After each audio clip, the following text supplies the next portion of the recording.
पेशाब की डबल धार अगर आती है तो उसका क्या मतलब है, क्या प्रॉब्लम्स हैं और उसको कैसे डायग्नोज करते हैं, क्या इलाज है। कई जो असाइंड मेल्स एट बर्थ हैं उनको कंप्लेन होती है कि पेशाब की धार पहले सिंगल आती थी, अब अचानक से वो डबल स्ट्रीम बन गई है, दो धार आती हैं या दो से ज़्यादा आती हैं। तो ऐसा क्यों हुआ? तो आइए जानते हैं ऐसा क्यों होता है। आमतौर पे जो है हम सबको मालूम है कि पेशाब की धार एक सिंगल धार में आनी चाहिए और फ्लो उसका अच्छा होता है, लेकिन कई बार ऐसा होता है कि पेशाब की धार आप नोट करेंगे कि डबल आनी शुरू हो जाती है।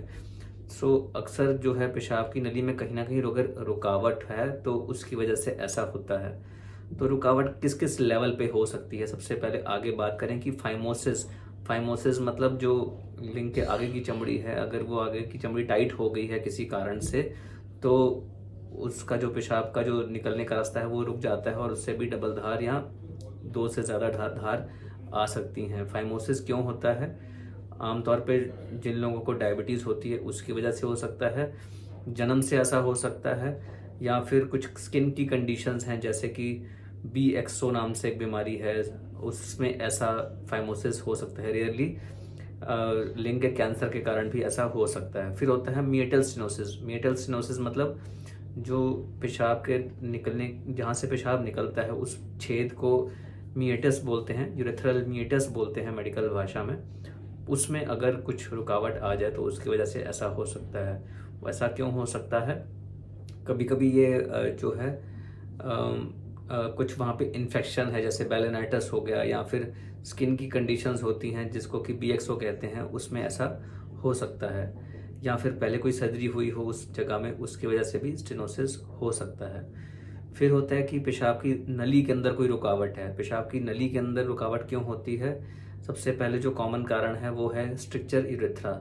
स्ट्रिक्चर यूरेथ्रा मतलब जो पेशाब की जो नली है वो अगर सिकुड़ गई है किसी कारण से, उसको हम स्ट्रिक्चर यूरेथ्रा बोलते हैं। वो ऐसा क्यों होता है? अगर पहले कोई यूरिन के रास्ते में कोई ऑपरेशन हुआ हो, मान लीजिए कोई प्रोस्टेट की ऑपरेशन हुआ हो, उसकी वजह से ऐसा हो सकता है। बीएक्सओ नाम से बीमारी है, उसमें ऐसा हो सकता है। रेयरली कैंसर की वजह से ऐसा हो सकता है। यहाँ पहले कोई सेक्सुअली ट्रांसमिटेड डिजीज हुई हो, जैसे गोनोरिया है या ऐसी कोई सेक्सुअली ट्रांसमिटेड डिजीज हैं, उसके अंदर भी ऐसा हो सकता है।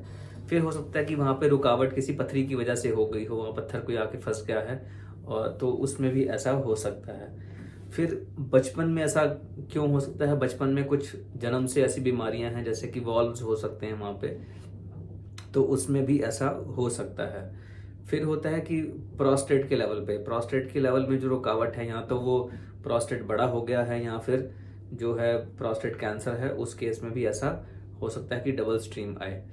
तो ये कुछ कारण है जिसकी वजह से पेशाब की धार जो है डबल आती है। क्या ये खतरनाक हो सकती है? नंबर एक, तो ये पेशाब जो है धीरे धीरे जो है स्पीड कम हो सकती है, जिसकी वजह से प्रॉब्लम हुई है वो अगर बढ़ती है बीमारी तो पेशाब की धार की जो स्पीड है वो कम हो जाएगी और आपको ऐसा हो सकता है कि पेशाब किसी दिन इमरजेंसी में रुक जाए। दूसरा चीज़, हो सकता है अंडरलाइन कोई सीरियस कोई कारण हो जिसकी वजह से ऐसा हो सकता है, जैसे कि मैंने बताया कि पेशाब की नली के अंदर कोई कैंसर है या प्रोस्टेट का कैंसर है या लिंग का कैंसर है, उसमें ऐसा हो सकता है। फिर होता है कि मान लीजिए बीमारी चलती रहती है लॉन्ग टर्म, कई बार क्या होता है कि जो पेशाब है वो थैली के अंदर जो जमा होता है वो बाहर निकल नहीं पा रहा है, वो वापस बैक किडनी के अंदर, गुर्दों के अंदर जाना शुरू हो जाता है। उसकी वजह से कुछ, कई बार कुछ केसेस के अंदर किडनी खराब होनी शुरू हो जाती है, और ये एक कई बार साइलेंटली होता है, पता नहीं चलता, और सडनली लोग किडनी फेलियर के साथ हमारे पास आते हैं। तो अगर ऐसी कोई सिचुएशन है तो आपको इन्वेस्टिगेट कराना चाहिए। इन्वेस्टिगेशंस में हम लोग क्या क्या करते हैं? आमतौर पे एक तो हम जो क्लिनिकल हिस्ट्री है कि किसी को डायबिटीज़ है, जब हम फिजिकली पेशेंट को देखते हैं कि उनको कोई स्किन की कंडीशन जैसे कि BX तो मैंने बताया, वो सब चीज़ें तो नहीं है, प्रोस्टेट बड़ा तो नहीं हुआ, कोई पहले कोई सर्जरी तो नहीं हुई, इस हिसाब से हम क्लिनिकली डायग्नोज कर सकते हैं कि क्या कंडीशन रह सकती है। जैसे बच्चों में आमतौर पे जो है फाइमोसिस एक कॉमन कारण है। एडल्ट्स के अंदर स्ट्रिक्चर यूरेथ्रा ज़्यादा कॉमन है या स्टोन्स की वजह से हो सकता है। एडल्ट्स हैं जो 50+ लोग हैं, उसके अंदर कैंसर के चांसेस हो सकते हैं। तो एज ग्रुप के हिसाब से भी हम ये क्लिनिकली डिसाइड कर सकते हैं। टेस्ट के नाम पे अल्ट्रासाउंड करवाते हैं, यूरोफ्लोमेट्री करवाते हैं, और एक टाइप का एक्सरे होता है जिसको हम RGU कहते हैं, कभी कभी वो करवाते हैं अगर हम स्ट्रक्चर कंडीशन अगर हम सस्पेक्ट कर रहे हैं कि स्ट्रक्चर हो सकता है, तो अगर एक बार जब भी डायग्नोसिस होता है उस हिसाब से इसका ट्रीटमेंट जो है पॉसिबल है और संभव है। और इससे अगर हम जल्दी ट्रीटमेंट कराते हैं तो आगे चल के इसकी वजह से जो कॉम्प्लिकेशंस हैं, जैसे कि बार बार यूरिन इन्फेक्शन होना, इमरजेंसी में यूरिन बंद हो गया या यूरिन में ब्लड आना, या फिर वर्स्ट केस सिनेरियो में जो है कि किडनी फेलियर होना, ये सब चीज़ों से हम बच सकते हैं। तो अगर आपको ऐसी कोई इश्यूज़ हैं, आप हमें आके मिल सकते हैं। मैं डॉक्टर अमन गुप्ता, यूरोलॉजिस्ट और sexual health expert, Fortis hospital, नई दिल्ली का।